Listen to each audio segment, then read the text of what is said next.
Good morning, Little Masters, and welcome to today's Tolkien Times. I'm the Man of the West, also from the Prancing Pony podcast, and thank you for joining me today for folks' favorite Fandom Friday. Now, every Friday, I get the chance to visit with somebody from the wide world of the Tolkien fandom. Artists, musicians, writers, scholars, craftsmen, content creators, and more.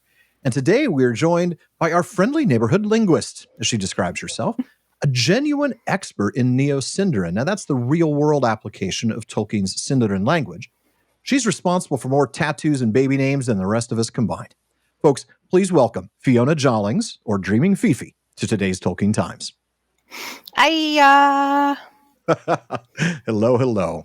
Well, first, Fiona, the question that I ask everybody who comes either on today's Tolkien Times or the Prancing Pony podcast for that matter, how and when did you first encounter Middle-earth, and what is it about Tolkien's works that keeps you coming back? My family is like just a family of nerds. Oh, great. So growing up, I was read The Hobbit. In our farmhouse, every single room had at least one bookshelf in it. And it's just packed full of speculative fiction. So sci-fi, fantasy.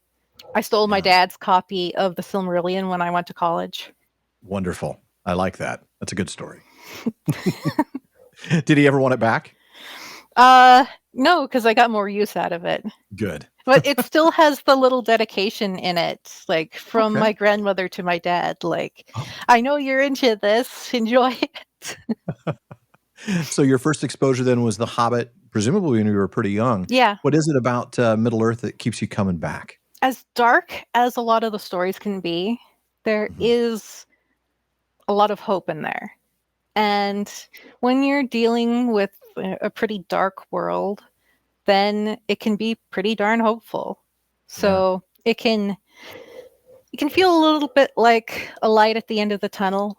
Not in a like I'm dying sort of way, but as we're almost out of this tunnel. Exactly. The darkness, well, it makes me think of that moment. What you just said makes me think of that moment in Mordor when Sam looks up and sees the star above the clouds and is reminded the stars are still out there. No matter how this darkness, no matter how bad it is, the darkness is still just a passing thing. So you're a genuine linguist. I mean, it's not just that you've managed to become an expert in Neo-Sindarin, but you actually teach languages and you've written your own textbook as well. So I'm going to ask you a similar question about Tolkien. What drew you into the world of language and specifically into the world of fictional languages? I've always been interested in languages, like even as a little kid. English was the only language being spoken around me. Fair. But I found that incredibly boring. So in high school, I started writing fan fiction because all my friends were doing it. All of us were nerds. This was 2001. Like we finally had decent-ish internet, and we all got together and wrote fan fiction together. And like my character met Galadriel, and I wanted her to be speaking an elven language. So like the first thing I did is I went and raided the internet for any and all resources that I could find. And in 2001, that wouldn't have been a lot of resources. No, there was either really, really, really badly researched, sort of thrown together things, or there was linguistic articles that are, things very, very difficult for a 14-year-old to understand. Yeah. Early issues of Vinyar Tengwar or Parma El Delambaron, I would imagine. Yeah, I didn't know about those yet. Okay, yeah. Like at the beginning, I didn't even know about the histories of Middle-earth. No. So, I didn't know much. I just dived in, and I had so much fun with that I ended up delaying the fanfic just because I was having so much fun with that. Because, and of course, then I started creating my first conlang. Wow. Okay. I still have notebooks full of like letters and such that I was creating. Wow. That is that's pretty impressive stuff right there. By the way, just folks, for those of you who don't know what conlang means, it means constructed language. Pretty impressive. I want to get to probably what anybody who knows you, at least in my crowd, knows you probably for realelvish.net. You're the creator of that website. I know I've used it multiple times, typically when I create a new character in Lotro, because I want those characters to have names that make sense. And it's a website that many fans of Tolkien have come across, maybe without even knowing about you or your work that's behind it. So tell everybody the genesis of the website, what got it going, and what's it like keeping that running? What does that look like on a day-to-day or week-to-week basis?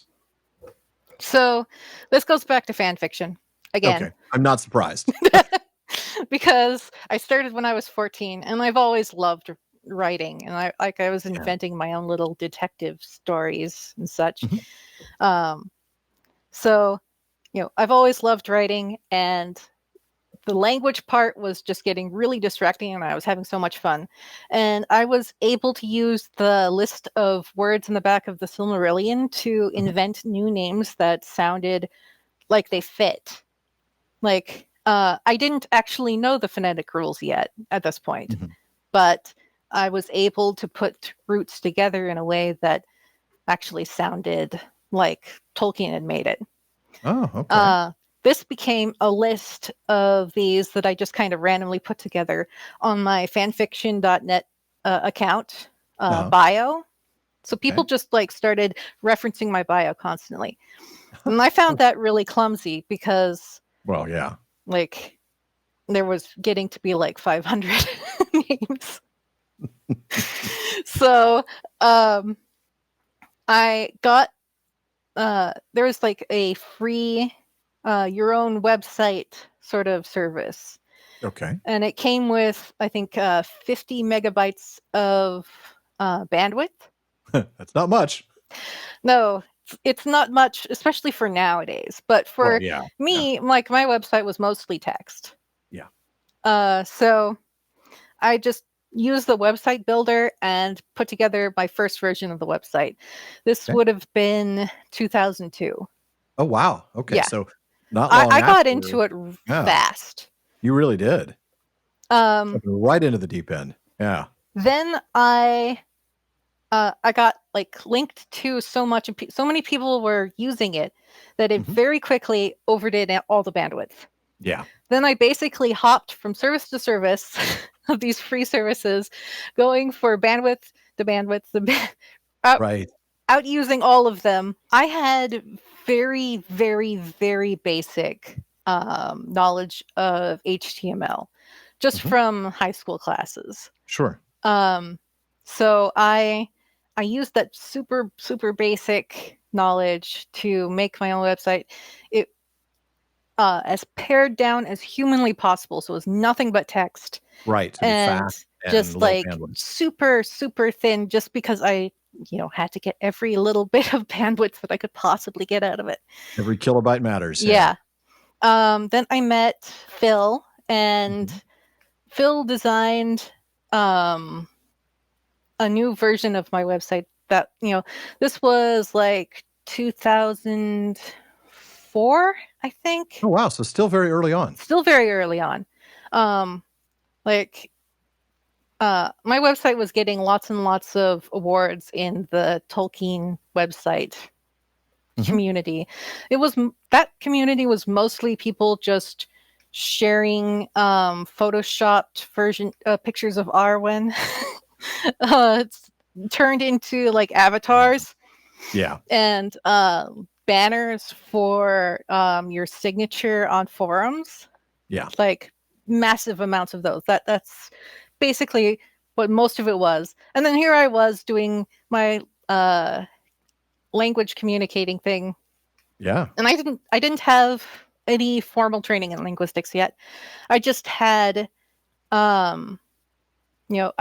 I had begun reading the linguistic articles. I didn't fully understand them yet, but I was starting to get a handle on them. So I'd started translating phrases as well.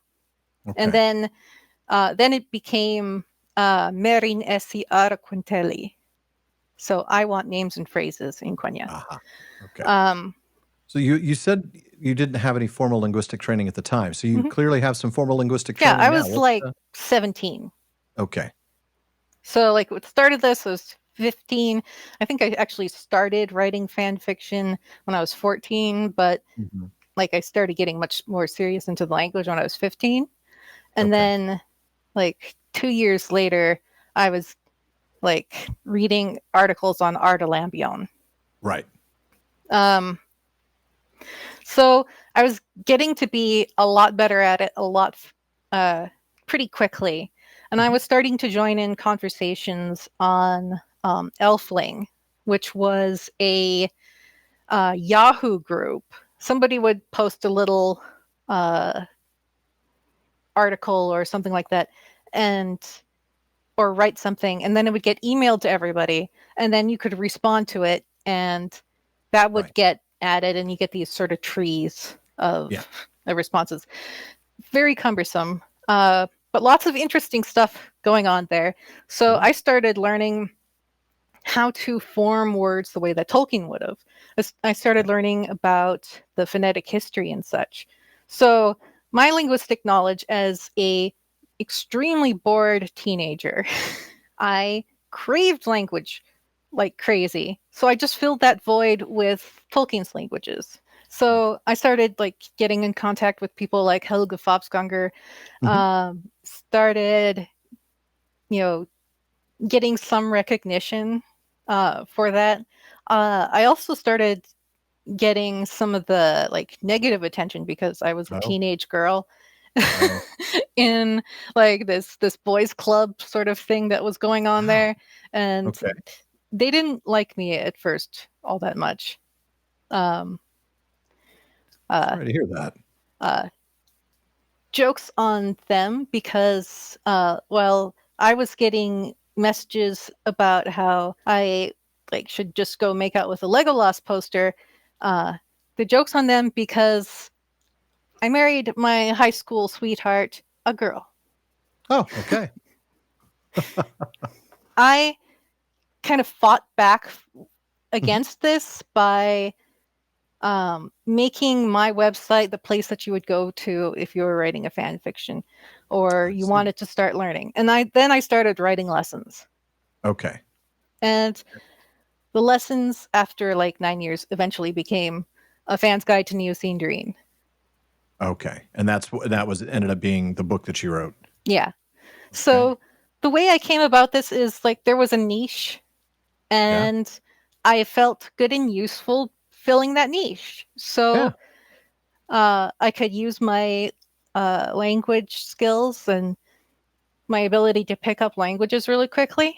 Mhm. And yeah, I just started filling that niche. Good. Um, Good. Well, where can people find you then other than realelvish.net? Maybe that's the best place, and follow all this work that you're doing with Tolkien's languages. I'm terrible at social media. Like, Okay. So uh, uh, realelvish.net is probably the best place then. yeah, realelvish.net is the best place. But Okay. for a secondary place, I would say Discord. I Oh, have a okay. Discord group. There's a few different Tolkien communities Mhm. on there that I'm part of. I'd say for Tolkien's languages, the primary one is Vinyalamben. Okay. We'll have to put a link to that, or is that an open group that we can post an invite to, or Yeah, do you they need can post an invite to. Okay. I Great. would just say that just don't go in there just saying, "Give me a translation for this." Oh, no, no, Instead, no. you should try to do the translation yourself, Yeah. and you have to prove that you actually have an interest in Tolkien's languages. It's not a service. The No. group is It's a for community. discussing Tolkien's languages Correct. and learning about them together. Indeed. Well, folks, first of all, thank you, Fiona, for joining me today. Folks, that is it for today's Fandom Friday. I hope you come back next week for another Fandom Friday to meet another of your fellow Tolkien fans and maybe even learn what niches of the community you might be interested in exploring. And if you're interested in joining me here on today's Tolkien Times for a future Fandom Friday, let me know by emailing bardaman@theprancingponypodcast.com. Please visit patreon.com/Tolkien Times to learn how you can support the show. Get an ad-free feed, a monthly hangout with me, a bonus weekly episode, and a whole lot more. And join me again tomorrow on today's Tolkien Times as we wrap up this week with Silmarillion Saturday. Now, if you're watching this on YouTube, please be sure to like, subscribe, and turn on notifications. Please follow or subscribe on your podcast apps, and follow at Tolkien Times on Instagram, Twitter, and TikTok. Finally, as Faramir says, go with the goodwill of all good men. Namarie.